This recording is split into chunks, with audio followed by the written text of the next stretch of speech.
Mari kita membahas singkat tentang anatomi jantung. Jantung kita terdiri dari 4 ruang yang dibatasi oleh septum ventricle, yaitu atrium dexter, atrium sinistra, ventricle sinistra, ventricle dexter, dan terdapat apeks jantung. Sedangkan pembuluh darah jantung, yaitu vena cava superior, mengalirkan darah dari ekstremitas atas. Vena cava inferior mengalirkan darah dari ekstremitas bawah. Sedangkan pembuluh arteri besar atau yang biasa disebut aorta mengalirkan darah dari ventrikel kiri ke seluruh tubuh. Truncus pulmonalis yang mengalirkan darah dari ventrikel kanan menuju paru-paru melalui arteri pulmonalis. Vena pulmonalis yang mengalirkan darah dari paru-paru menuju atrium kiri. Terdapat 4 katup yang bekerja pada jantung yang terdiri dari 2 katup atrium ventricularis yang membatasi atrium dan ventrikel, dan 2 katup semilunar yang membatasi ventrikel dan aorta, serta truncus pulmonalis. 2 katup atrium ventricularis yaitu valva atrioventricularis sinistra atau katup mitral yang membatasi antara atrium kiri dan ventrikel kiri. Dan valva atrioventricularis dextra yang membatasi antara atrium kanan dan ventrikel kanan. Valva aorta yang mengalirkan dari ventrikel kiri menuju aorta, valva trunci pulmonalis yang mengalirkan darah dari ventrikel kanan menuju paru-paru. Di dalam ventrikel terdapat musculus papillaris dan chordae tendineae. Bila ventrikel berkontraksi dan mengeluarkan darah, musculus papillaris juga ikut berkontraksi dan membuat chordae tendineae menjadi tegang. Fungsinya adalah untuk menahan katup atrium ventricularis sehingga mencegah katup tidak terdorong masuk ke dalam atrium, dan terbalik pada waktu tekanan intraventrikular meningkat melebihi tekanan atrium. Pada jantung terdapat jaringan fibrosa yang merupakan struktur yang kaku dan memisahkan atrium dan ventrikel. Struktur ini berfungsi sebagai rangka jantung, yaitu tempat melekatnya keempat katup jantung dan otot-otot jantung. Jika dinding jantung diperbesar, maka terdapat beberapa lapisan pada dinding jantung. Lapisan dinding jantung dari dalam keluar meliputi endokardium, miokardium yang merupakan lapisan otot jantung, dan perikardium yang dibagi menjadi perikardium visceral di bagian dalam dan perikardium parietal di bagian luar. Lapisan pada dinding jantung dari dalam keluar meliputi endokardium dan miokardium.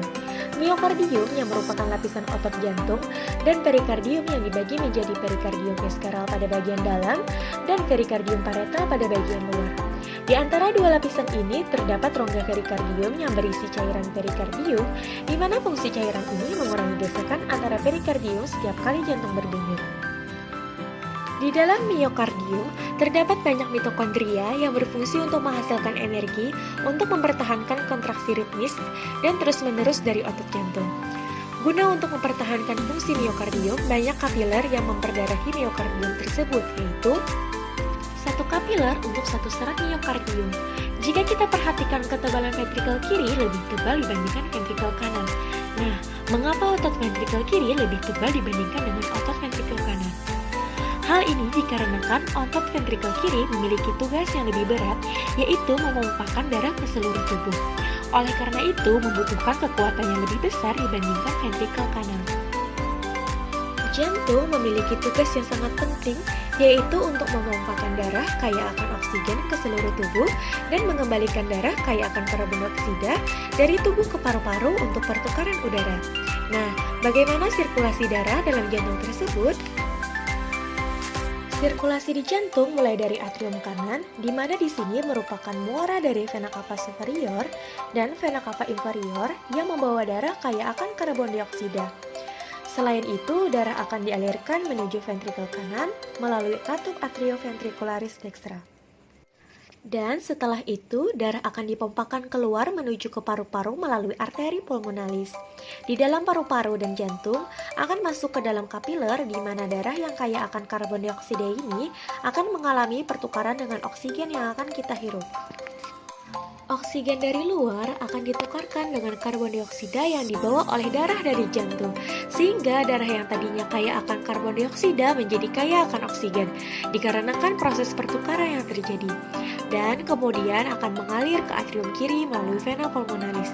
Setelah itu, darah yang kaya akan oksigen akan masuk ke ventrikel kiri melalui katup mitral. Dan dari sini, ventrikel kiri akan berkontraksi, yang dimana akan membawa darah kaya akan oksigen ke seluruh tubuh melalui aorta. Secara garis besar, sel otot jantung terbagi menjadi dua, yaitu sel kontraktil yang membentuk 99% dari sel otot jantung, di mana kerja dari sel ini adalah melakukan kerja mekanis jantung, yaitu memompa darah. Sedangkan sel otoritmik, yaitu sebagian kecil dari sel otot jantung yang jumlahnya sedikit, di mana sel ini tidak berkontraksi, namun memulai potensial aksi sehingga menyebabkan kontraksi dari sel kontraktil yang membawa impuls menuju avenut. Di sini, impuls akan tertunda sekitar 100 ml yang berfungsi untuk memberikan waktu bagi atrium untuk berkontraksi sempurna mengosongkan isinya, sehingga ventrikel dapat terisi penuh. Dari sini, impuls akan diteruskan ke berkasius yang berjalan menurun di sepanjang septum interventricularis yang membagi diri menjadi right bundle branch dan left bundle branch. Setelah dari sini, impuls akan berjalan menuju ke serat Purkinje yang melakukan penetrasi ke dalam myometrium agar seluruh myometrium mendapatkan arus listrik. SA node di sini berfungsi sebagai pemacu jantung utama yang memberikan jantung sekitar 70-80 potensial aksi per menit. Sekali potensial aksi terbentuk di salah satu sel otot jantung, potensial tersebut akan disebarkan ke seluruh miokardium. Selanjutnya terdapat avenut yang memberikan 40-60 potensial aksi per menit berkasius dan Purkinje. Dapat pula menghasilkan potensial aksi dengan jumlah 20-40 potensial aksi per menit. Ketika terjadi sesuatu terhadap SA node, maka avenut akan mengambil alih kerja pemacu utama. Sedangkan apabila terdapat gangguan pada jalur SA node menuju avenut, maka berkasius dan Purkinje memberikan sekitar 30 menit per menit pada ventrikel.